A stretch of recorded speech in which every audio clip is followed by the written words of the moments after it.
Imagine waking up in a Brooklyn jail cell, a far cry from the glitz and glamour of Miami mansions, private jets, and a life of endless luxury. That's what P Diddy, one of the most iconic figures in hip-hop and business, is facing as he enters his fourth week behind bars at the Metropolitan Detention Center, MDC, in Brooklyn.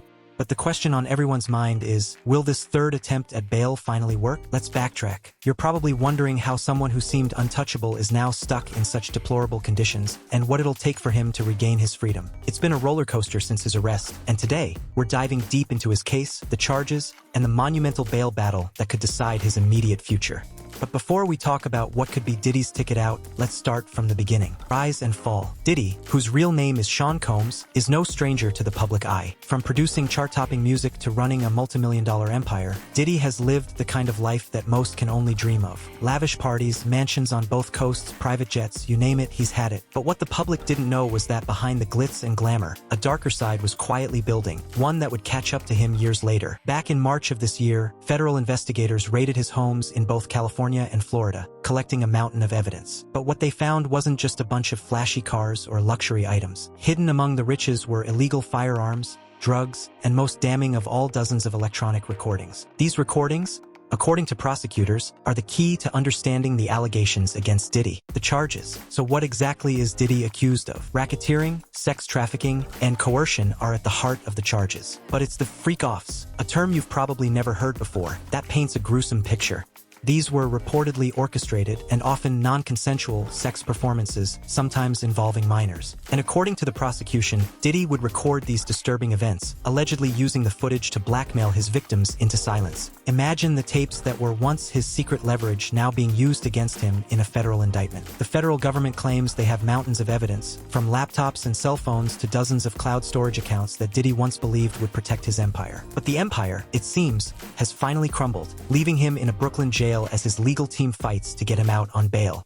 The first two bail attempts. Now, if you've been following the case, you know that Diddy's first two attempts at securing bail were shot down. His team had offered an astounding $50 million bail package, co-signed by family members, including his sister, his children, and even the mothers of two of his kids. They promised everything from GPS monitoring to strict limits on his visitors.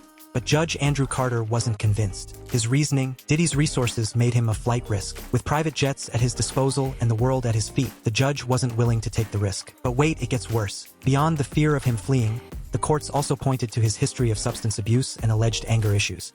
They argued that if Diddy were released, there was a significant risk to the community and a potential for witness tampering. Both arguments were enough for the courts to deny his bail twice. The judge's dilemma. But now, a new player has entered the game, U.S. District Judge Arun Subramanian.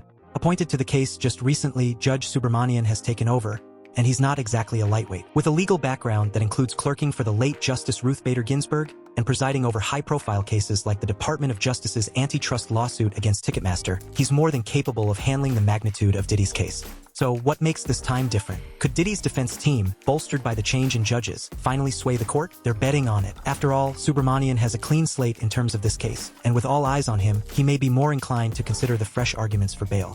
Life behind bars.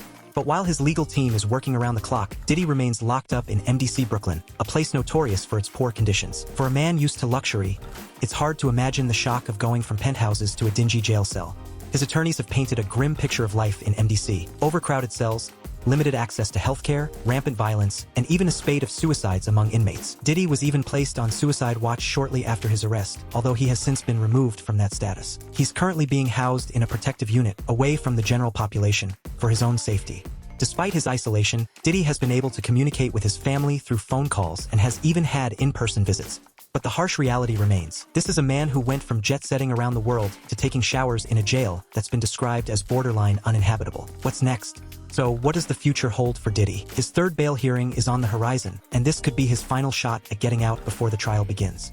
The new judge will have to weigh the evidence, the risk to the community, and Diddy's resources. But there's no denying that if this bail attempt fails, Diddy could be looking at a much longer stay in MDC, potentially right up until the start of the trial. For now, Diddy's legal team continues to hammer home the point that he should be released, offering even more stringent restrictions if necessary. But if the past two hearings are anything to go by, the road to freedom is still fraught with challenges. With that said, thanks for watching, and until next time.